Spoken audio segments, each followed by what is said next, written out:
We are back with the current review, episode 7, part 2. This time around, we're being joined by the Provincial Chairperson of the ANC Youth League. His comrades there call him Comrade Xolani Tseletsele. Good morning, Chair of the Youth League. Good morning, how are you? Yeah, very well, man. Can't complain a lot. But yeah, we are moving. And apologies, I understand that you had some technical difficulties by your side there as a result of load shedding. Yes, correct. No, it's fine. I think let's quickly get into it because we lost about 20 minutes of this section that we are supposed to be having. Quickly, please tell us about because we tried searching for the statement of the ANC Youth League after the Provincial Executive Committee that you guys recently have, and we couldn't find any. Are you able to tell us what the outcomes of the PEC were? Yes, good morning to you, and also good morning to the viewers at home and listeners and all young people across the province. I think we need to start by saying on Thursday, we had a PWC meeting of the Youth League, and then the following day to Saturday, we had a PEC of the Youth League where we discussed organizational and political issues. And part of the discussions on organizational issues is that there's an overall agreement amongst us that we need to build a coherent community-based ANC Youth League that is able to take up strategic fights in the interest and aspirations of young people. And then the second major issue that we engage upon was the question of the unemployment rate, as per the census report that we received from Statistics SA. And our focus was merely on the question of unemployment. Look, in majority of our communities, there is high unemployment rate where young people, whether graduates or not graduates, whether skilled or not or unskilled, they remain in the section of unemployment. And therefore, as a Congress Youth League, we decided that we need to take up the fight to the government of today, but strategically so in ensuring that we mobilize across the board to say on the 30th of November, we will be having a mass organized march that will be taken to the provincial government, municipalities, including the private sector, to allow an environment where young people can be employed. And then the third major issue that we discussed was that it has come to our attention that the MEC of Social Development, Tebogo Kotsi, has resigned. And as a result of that, the ANC Youth League in the province is adamant that it needs to at least push one of its young people into the legislature before next year elections, which are national and provincial. So we want to occupy that space in the legislature to ensure that the views of the Youth League and that of young people are advanced in strategic policy positions in the interest of the majority of young people that we represent. So in a nutshell, those were the major issues that we discussed. But we also discussed the political economy of the Free State, including issues of procurement, including issues of the resolution of the Youth League that we have taken in our National Congress to say that there must be mass industrialization in the interest of mass jobs so that we are able to create jobs. So those were the issues that we engaged upon. It sounds like this was a resolutions-based kind of meeting, which came up with the resolutions which seem easy to be actioned, actionable resolutions.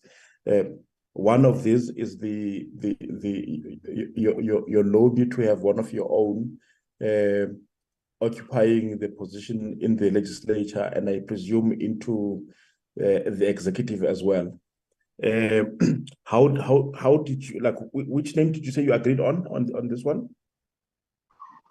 No, what we have decided in the meeting is that The discussion was both on strategic and tactical means. The first issue that we needed to discuss was the interest of us to occupy a particular department in the executive. And the second strategy is for us to ensure that the space that is there is logically and technically advanced with the provincial leadership of the ANC to say, okay, there is space, we want to occupy this particular space. And the meeting has decided that one of our own, Comrade Kilebogile Thulo, must be the one that should be sent into the legislature. But not only limited to that, there are also other young people within our ranks who have got the capacity to also be taken into strategic positions in government.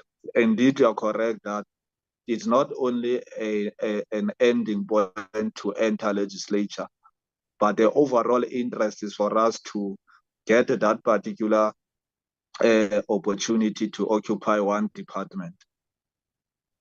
Which particular department are you guys mostly interested in? In this instance, because I know, of course, you would be interested in the whole government, but now that you've got an opportunity for one, which in particular would it be? Our view is that if we can get the Department of Sports or the Department of the STEER, we believe that the two departments can be more utilized for youthful interest, because the STEER deals with issues of industrialization, and within the context of industrialization, the mass population that is unemployed remains the youth. So we think if a young person can occupy that particular department, we can do a lot of programs to ensure that we address issues of unemployment. And then the other department that we are targeting is the Department of Sports, Arts, and the industry in the Free State of arts and culture can be able to create jobs. Already, we've started to have bilaterals and with the section on arts and culture so that we're able to create jobs, including the issue of sports in the province. When you go to African communities in particular, there's no development in terms of your sports centers, your arts and culture centers, and all of those centers are centers that can keep young people employed. If not employed, it can keep them to be self-employed by exposing their talent into different means. But it does not mean we're saying the MEC of the STEER must be removed. He must be taken to another department, because he's a Congress youth leader, and we see him as a strategic force as part of the executive. Yeah, it's interesting because I was about to say that including the current MEC for this tier, the past 3 MECs in that role have been people who came from the ANC Youth League. There was Dimakatso Mahasa, there was Thabo Meko, who was previously also the provincial chair of the ANC Youth League, and now Comrade Thabo Meko, who is also a former chairperson of the ANC Youth League.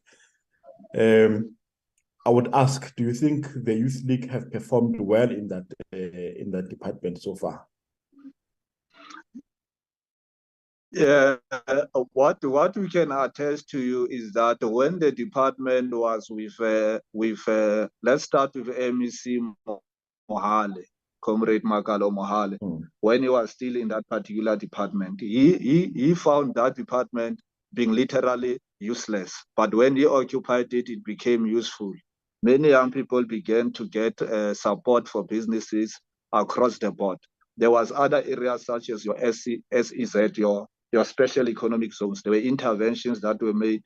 Your manufacturing sector in the side of Thaba and Chukutabelo, they started at least to get some vavavoom. But we believe that the vavavoom is still continuing under Comrade Thabo Meko. I think 2 or 3 weeks back, I was with Comrade Thabo Meko in China and Singapore, where he made a strategic intervention ensuring that we get investment. That is why I was saying we don't want him to be removed from the executive. But the Youth League interest is surely on those two departments, which is the STIA as well as the Department of Sports. But not only limited to that, there are other departments that we think we can occupy, including your agriculture. It's just that some of the comrades that are in those departments, they are all former youth leaguers whose role has been has been highly strategic in building the youth league in the province. Like Comrade Saki is in the agriculture, is a former youth leaguer, a very strategic force within the confines of the ANC Youth League and our generational mission. And you have got Comrade Thabo, a former provincial chair. All of these comrades, they were supposed to have occupied those positions a long time ago, because as the Free State, we've been wasting our time with mediocre MECs all of these years. And those who had capacity, they were always excluded. It's only now they are included in the provincial government. Now that we are intersecting with them with our own interest as young people, we're saying that we also want to occupy those things, and we can't be delayed. We don't want to occupy these things at a time when we're close to pension. Now, tell me, you also resolved to go on a mobilization program against the government, citing joblessness of young people and the lack of opportunities from the 30th of November. Why would the ANC Youth League go marching against the government, which is led by their own political parent, the ANC? No, part of the issues that we want to address as the African National Congress Youth League is that firstly, there was a lekgotla of the ANC where the ANC made a pronouncement of 50,000 jobs for young people across the board. We as the ANC Youth League were not limited only to that 50,000. We believe that the jobs that needs to be created by provincial government are over 50,000 for young people. And number two, the reason why we're doing this, we also want to echo this, that the Youth League, for it to be extremely vibrant, it ought not to discuss in tables, it ought not to discuss in closed rooms, but it needs to organize on the ground. And this particular strategy that we have taken is not limited to a march, as many people would presume it's a march. We're starting a Youth for Jobs campaign. In the Youth for Jobs campaign, the launch of it is on the 30th of November. What we are going to do to engage provincial government will be speaking to the leadership of the ANC to say, we're not only an organization that represents the policy and perspectives of the ANC on the basis that we are also members of the ANC. The Youth League is an organization of young people, whether they are members of the league or not, but we remain a representative of majority of the youth. We need to showcase that the Youth League, in its autonomy, has got a responsibility to advance interest of the young people across the board. And when the declaration was made for 50,000 jobs for young people in the Free State, I think one of the qualifications was that these jobs may not necessarily only come from the provincial government departments, but from the municipalities too. And yourself, as the provincial chair of the ANC Youth League, I understand you are also a leader in the municipality. You are the executive mayor of a municipality. How many jobs has your municipality created towards that 50,000 so far? What we have done as the African National Congress Youth League, I'll come to the question of what have I done in the municipality. But I would not want us to narrow it down to that, but I'll come to that issue. What we have done as the ANC Youth League was to agree in content that there is a declaration to say, let's create 50,000 jobs. But what is the political program or political decision of the ANC in ensuring that this program find its feet on the ground and to ensure that young people do get an opportunity? So what we did was first to sit down and say, look, comrades, let's draft down as to in which areas or sectors do we think this can be done? And we are correct to say even municipalities must play a role. You know, majority of the municipalities, they've got the land. And the land that they do have is not utilized properly. So as the African National Congress Youth League, being driven by the call of mass industrialization for youth jobs or for mass job creation, is to engage with the municipalities to look for investment, particularly in the sector of agriculture. You know, agriculture has created more and more opportunities. It's not only limited to the agricultural activities itself, but there are other industries that can be created out of agriculture. Now, coming back to the municipality where I am a mayor thereof. On this side, what we engaged was to say out of the farms, out of the lands, or out of the hectares and hectares of areas that we do have as a municipality, what is it that can be done to create jobs? One of the key issues when you study the environment or Kharib itself, which is known as a nodal point or a poverty-stricken area, its environment is more properly for mining, it's more properly for the IPPs, or what you call your independent power producers, where you can get investment for solar plants. So we have managed to get an investment through the intervention of provincial government led by the Premier, where the Premier interacted with different nationalities. In our side is that the South Koreans are willing to invest in the solar plant production. And secondly, what we have done from our side as a municipality, given the poverty-stricken area, we took at least more than 50 young people as we speak. We took them to Gauteng for programs that are related to electrification, where they are going to be trained in manufacturing of the solar plant, where they are also going to be trained in different areas of engineering.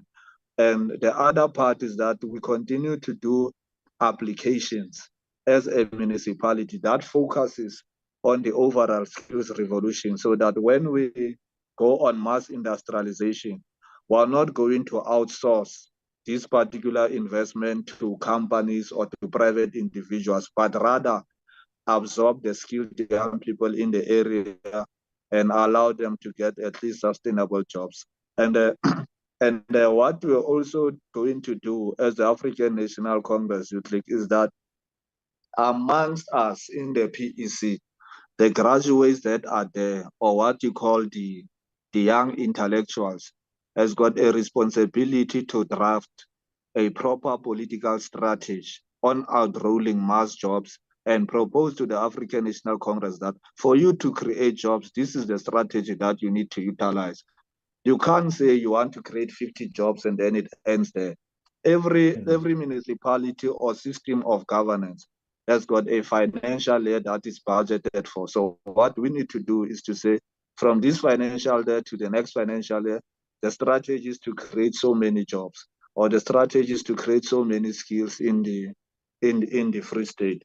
We are also intending to have bilaterals with the PEC of the ANC, where we're going to raise these issues for political influence into government, because if we're not going to shake the system here in this province, particularly in provincial government and local government, the continuous habit of patronage, parasitic networks, the continuous habit of corruption is going to continue. And these matters that are so much important to society are not going to be taken into consideration if the African National Congress does not change its way and be militant. And being militant doesn't mean we're going to be destructive, but we're going to be militant on the basis that we've got a particular goal to achieve, as illustrated in the preamble of the African National Congress Youth League.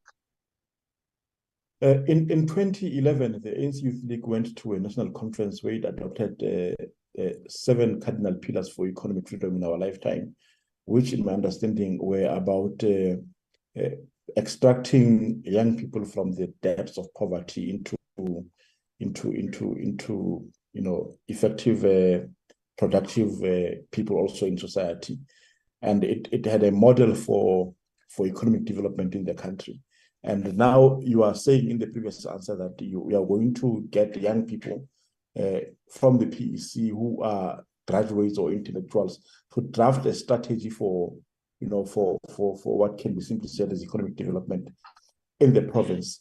Does this mean that the ANC Youth League does not have currently a model for economic development of young people in the country and in the Free State? No, it doesn't mean that we are going to be anti the 2011 resolutions, particularly on the cardinal pillars. I mean, we both know what the 7 cardinal pillars has created. It has created a situation where the young generation and the old generation reached a conflict, and in the conflict reaching, it has led to the dissolve of the African National Congress Youth League. All that we are going to do is to, firstly, to agree in content that the seven cardinal pillars and the Freedom Charter remains the strategic documents of the African National Congress Youth League. We are not in any position to modify or to change those particular 2 documents. They remain the pillars of guidance. They remain our only strategic documents that we need to advance. And in the advancement thereof, for us is to modernize the 2 documents. Firstly, when you read the 7 cardinal pillars of the African National Congress Youth League, there is a cardinal pillar that deals with the mass industrialization for mass job creation for young people, or that deals with the unemployment question.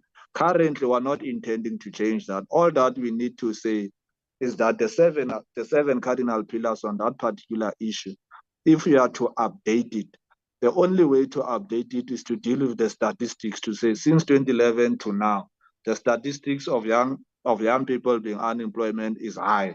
And the strategy within that was saying, when you study the agricultural sector in the Free State, is that in many areas in the Free State, let's say on issues of production, let's say wool production, the areas where we live, there is no place where the wool is been cleaned or the wool has been changed into t-shirts or into trousers and so on. The strategic intervention of government is to create those industries so that those that produces from the primary level gets to the secondary level, gets to the tertiary level within the Free State borders, not to take these things to the Eastern Cape or to Lesotho or to any other country. But you need to create a situation where the overall or the value chain thereof remains in the province in order to address the issues that relates to employment. The second issue is that when you study the industry on egg production or chicken production within the country itself, you know, due to the fact that the economy has not transformed, each and every day on breakfast, there are millions and millions on millions of eggs that are being consumed by South Africans. But those that produces those eggs, it's only 2% of African companies that contributed. From that, the 98% remains in the hands of monopoly capital that is dominated by white Afrikaner males within the sector of the economy. So what we need to do is to address those issues head on, and government has got a role to play in that effect. Thank you very much, Chairperson of the ANC Youth League, Xolani Tseletsele. I think you have done very well for the ANC Youth League in the Free State. Your voice must not be missing in the space, especially if you are speaking for young people. We hope to engage with you some more. And given that your resolutions coming out of the PEC and the PWC are action-oriented, we wish you the best of luck in the execution of these results, of these resolutions. We are now going to move on into the third part of the TT hookup and central news, the current review. We are out for now. No, thank you. Thank you.